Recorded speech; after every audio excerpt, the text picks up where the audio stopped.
신경으로 신앙 고백하겠습니다. 전능하사 천지를 만드신 하나님 아버지를 내가 믿사오며 그 외아들 우리 주 예수 그리스도를 믿사오니 이는 성령으로 잉태하사 동정녀 마리아에게 나시고 본디오 빌라도에게 고난을 받으사 십자가에 못 박혀 죽으시고 장사한 지 사흘 만에 죽은 자 가운데서 다시 살아나시며 하늘에 오르사 전능하신 하나님 우편에 앉아 계시다가 저리로서 산자와 죽은 자를 심판하러 오시리라.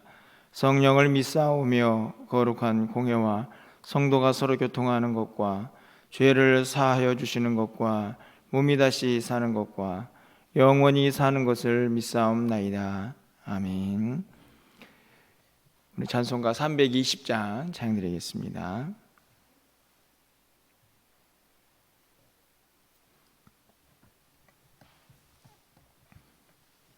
320장입니다. 나의 죄를 정케 하사.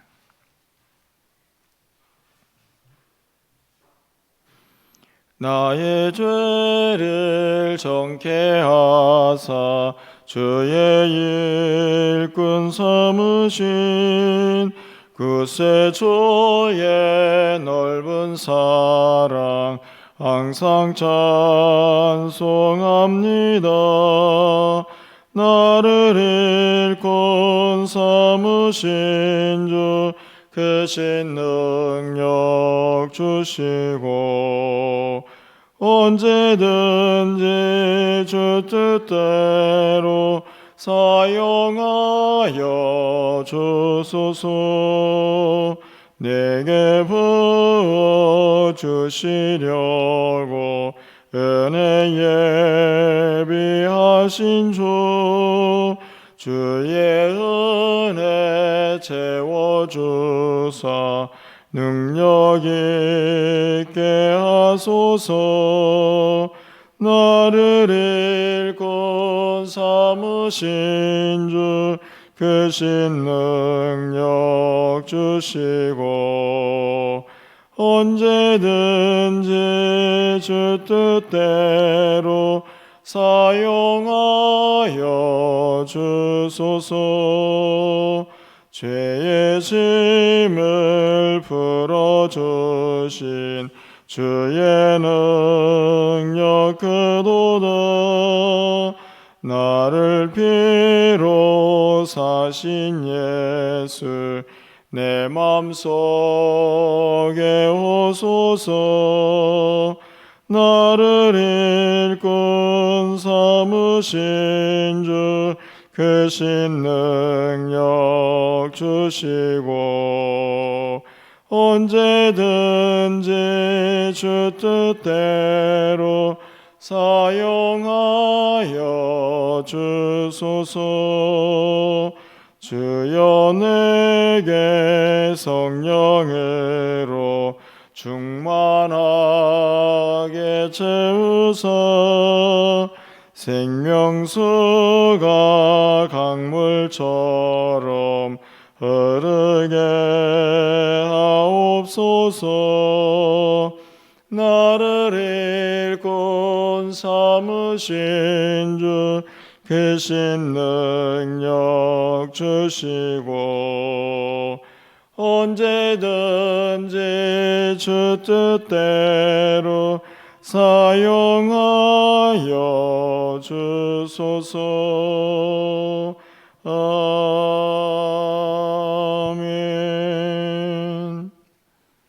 오늘 하나님 말씀은 사무엘상 10장 1절에서 9절까지의 말씀입니다.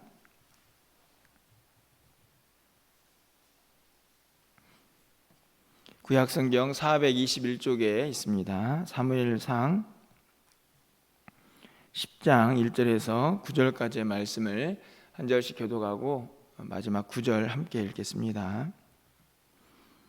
이에 사무엘이 기름병을 가져다가 사울의 머리에 붓고 입맞추며 이르되 여호와께서 내게 기름을 부으사 그의 기업의 지도자로 삼지 아니하셨느냐.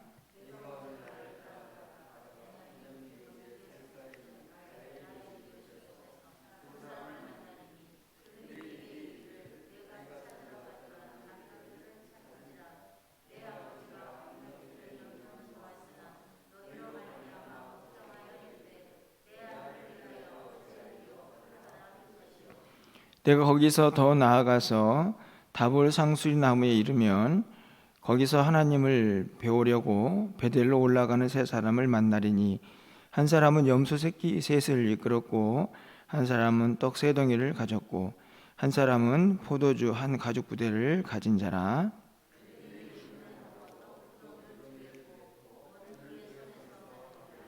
그 후에 내가 하나님의 산에 이르리니 그곳에는 블레셋 사람들의 영문이 있느니라. 내가 그리로 가서 그 성읍으로 들어갈 때에 선지자의 무리가 산당에서부터 비파와 소고와 저와 수금을 앞세우고 예언하며 내려오는 것을 만날 것이요,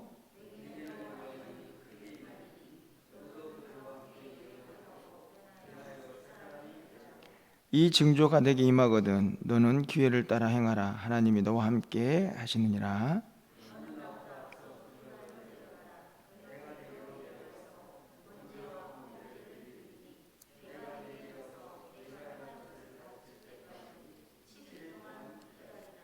9절입니다. 그가 사무엘에게서 떠나려고 몸을 돌이킬 때에 하나님이 새 마음을 주셨고 그날 그 징조도 다 응하니라. 아멘. 오늘 또 새로운 한 주간이 시작되는 주일입니다. 이 한 주간 여러분의 모든 삶에 또 계획과 또 행하는 일들에 하나님의 은혜가 충만하게 넘쳐나기를 간절히 소망합니다. 또 거룩한 주일인데요, 오늘 드린 모든 예배 속에서 하나님이 예배하시는 은혜를 마음껏 받아 누리는 복된 날이 되시기를 간절히 축원합니다. 오늘 말씀을 읽고 또 이런저런 묵상을 하다가 문득 이런 생각이 좀 들었습니다. 언제 목사 안수를 받았나 이렇게 생각을 해보니까 제가 2001년도 10월 달에 목사 안수를 받았더라고요. 그때 목사 안수를 받으면서도 내가 목사의 사명을 잘 감당할 수 있을까 하는 큰 부담감을 안고 그렇게 사역을 시작을 했는데요. 제가 이제 목사 생활을 하면서 참 많은 시간을 부목사다라는 이름을 가지고 그렇게 생활을 했습니다. 물론 그 이름이 정확히 맞는지는 모르겠지만 어떻든지 간에 저를 많은 분들이 부목사다라고 불렀는데요. 선배 목사님들이 그때마다 그 부자는 아닐 부자다 이렇게 이야기를 하셨습니다. 그게 무슨 말이냐면 부목사는 목사도 아니야 이렇게 이야기를 했죠. 저는 그때마다 참 말도 안 되는 소리 하시네 이런 생각을 제 마음속에 품고 반감을 가졌던 기억이 있습니다. 물론 지금도 그 앞에 있는 부자가 그런 의미는 아니라고 생각을 하고 있는데요. 이제 부자가 담임이라는 단어로 바뀌어서 올해까지 이제 5년 정도 사역을 하고 있습니다. 종종 좀 생각을 해보면요, 왜 목사님들이 어르신 목사님들이 그런 이야기를 했는가라는 생각을 하면서 조금은 이해를 하게 됩니다.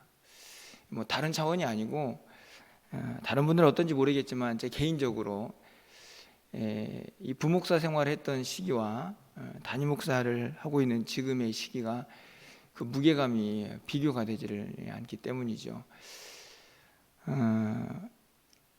목사가 안수를 받을 때에도 이 사명을 잘 감당할 수 있을까 하는 생각과 두려움이 있었지만 담임 목사가 된 이후에도 여전히 그 두려움과 또 그 무게감은 훨씬 더 크게 저에게 여전히 있고 또 함께하고 있는 것을 또 보게 됩니다.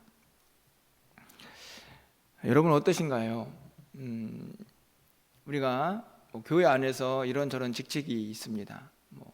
장로, 권사, 또 집사, 그런 직분을 갖지 못한 분들은 또 성도라는 이름을 가지고, 사실은 그 이름도 엄청나게 무거운 무게감이 있는 단어죠. 또 앞으로 이제 임직식을 앞두고 있기 때문에 피택이 된 분들, 이제 또 다른 직책을 가져야 될 분들이 또 우리 곁에는 있습니다. 이미 직책을 가지고 있거나 또 앞으로 또 다른 직책을 가져야 하는 분들이 어떤 마음으로 사역을 해야 할까 하는 묵상과 또 그 답을 오늘 본문이 우리에게 주고 있다라는 생각이 듭니다. 사울이요, 길을 나섰던 것은 암나기를 찾아야겠다라는 뚜렷한 목표가 있었는데요, 그 길에서 하나님 예배하심을 따라 사무엘이라는 선지자를 만나게 됩니다. 그래서 오늘 10절 말씀은 기름 부음을 받고 이제 한 나라의 왕이 되어야 되는 그런 책임, 즉위식은 하지 않았지만 하나님으로부터 그런 임무를 받고 있는 장면이 기록이 되어 있습니다. 여러분 한번 생각해 보십시오. 지금 사울이 왕이 되겠다고 지금 길을 나선 게 아니고 암나기를 찾겠다고 길을 나섰는데, 갑자기 기름 부음을 받고 너는 앞으로 왕이 될 것이다, 이렇게 이야기를 들었습니다. 여러분 같으면 어떠시겠습니까? 와, 좋다, 뭐 이런 생각도 들겠지만 개인적으로 생각해 보면 얼마나 당황스러웠을까, 인간적으로 보면 말이죠. 그런 생각이 들기도 하는 상황인데, 아마 하나님은 이 사울의 마음을 너무나 잘 아셨던 것 같습니다. 오늘 본문은요, 이 사울에게 세 가지 징조를 보여주고 있는 장면이 기록이 되어 있습니다.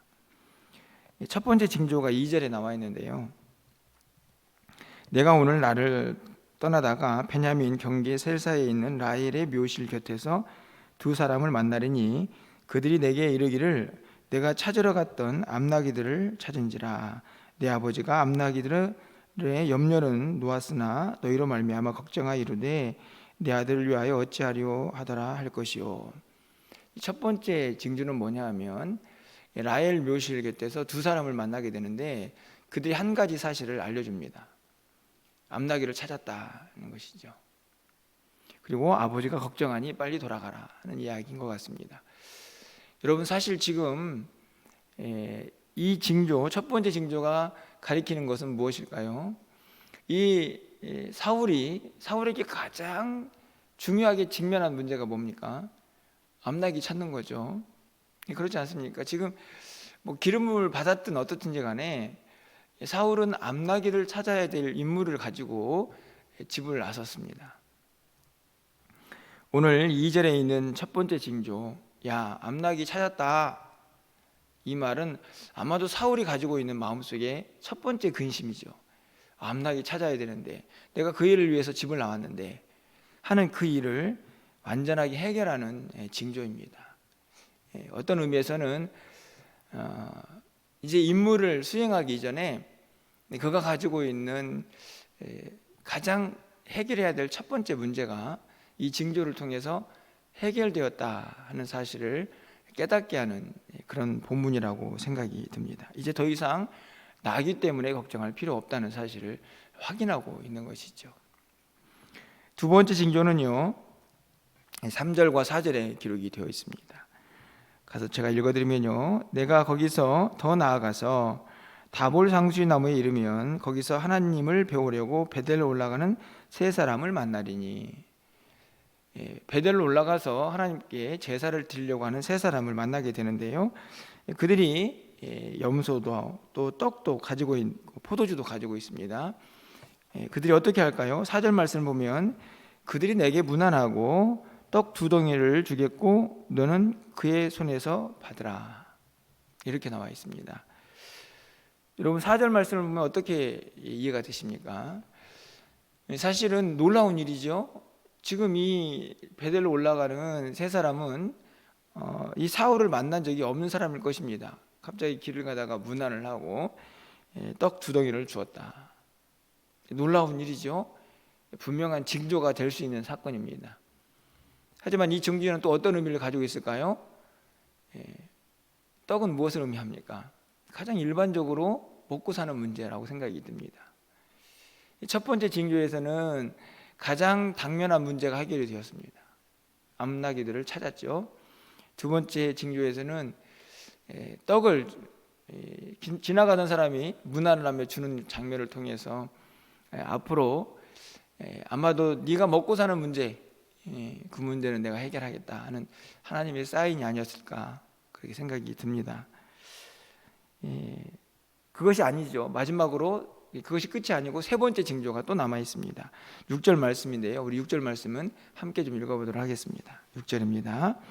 내게는 여호와의 영이 크게 임하리니 너도 그들과 함께 예언을 하고 변하여 새 사람이 되리라.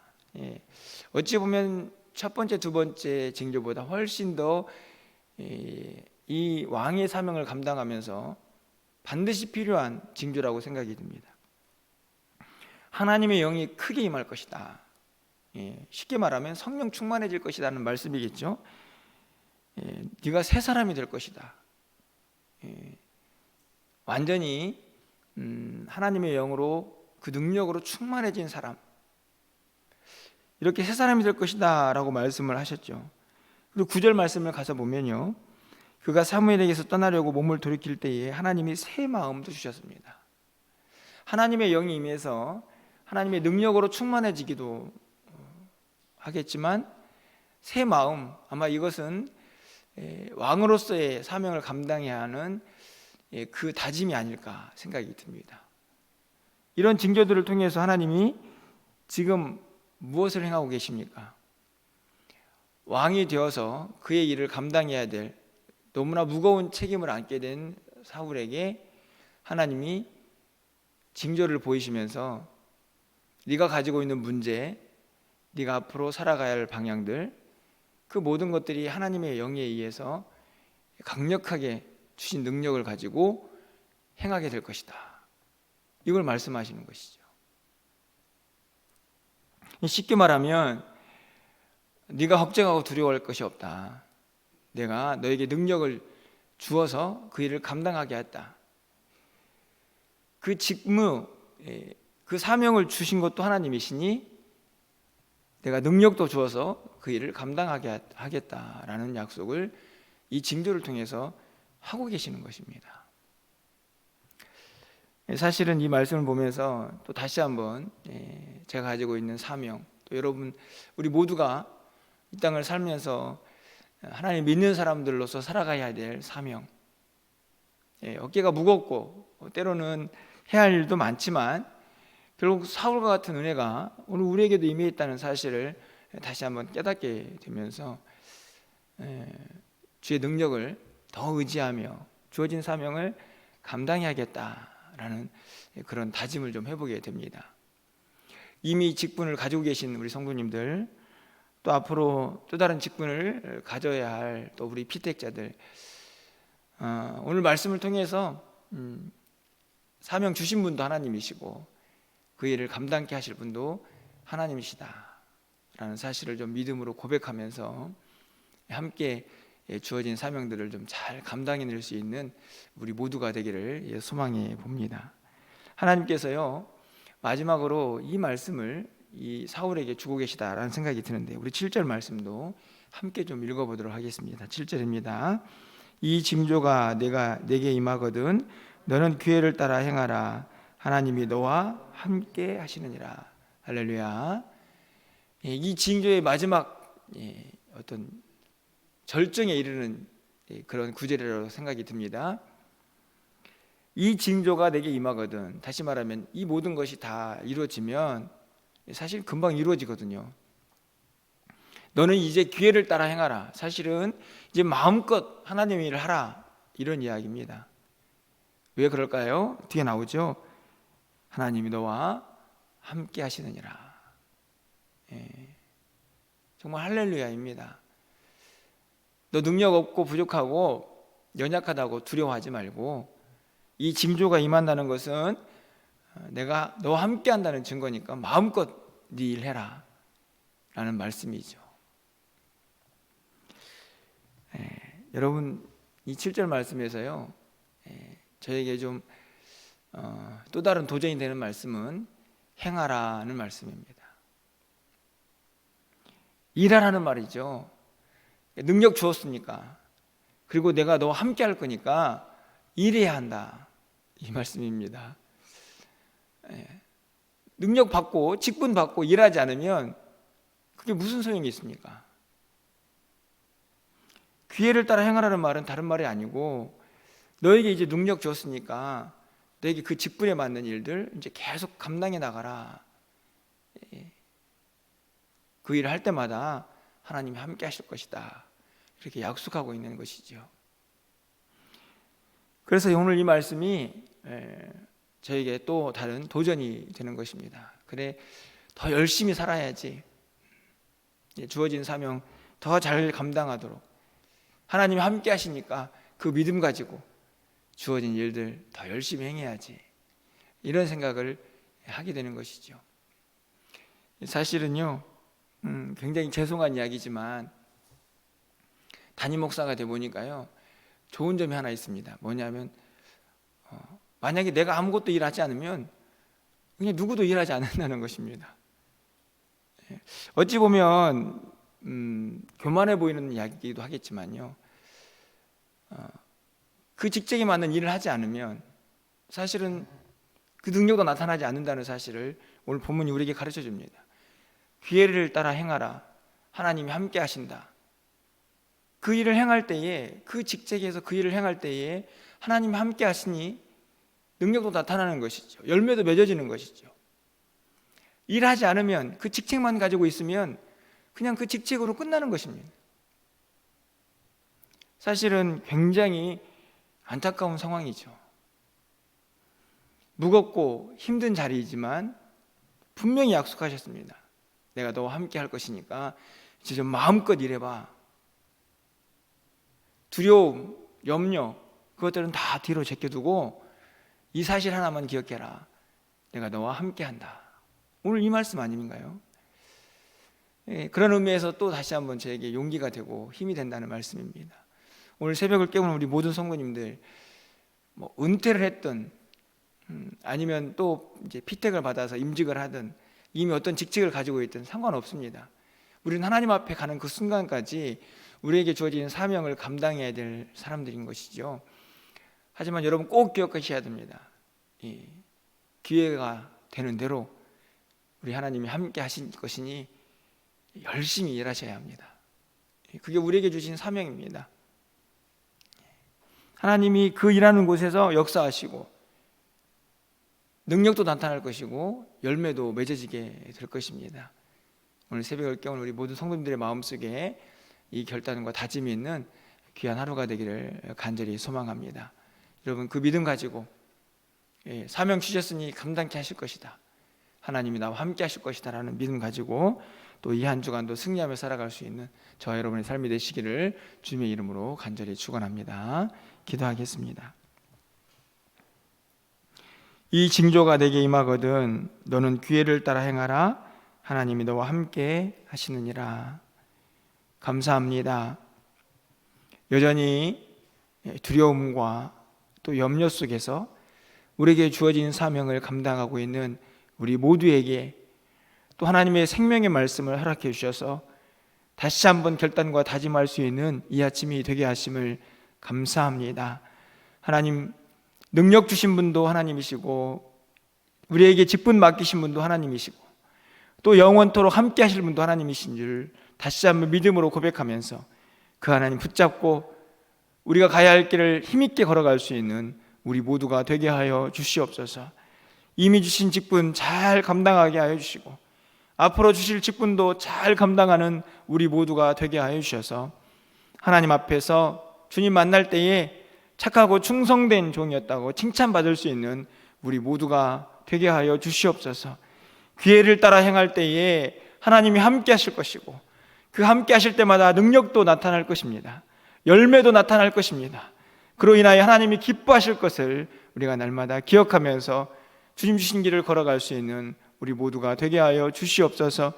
오늘 한날 우리가 드린 모든 예배를 하나님께서 기쁘게 받아주시고 하나님께서 역사하시고 인도하여 주셔서 예배마다 주의 영광이 가득한 시간들 되게 하여 주시옵소서.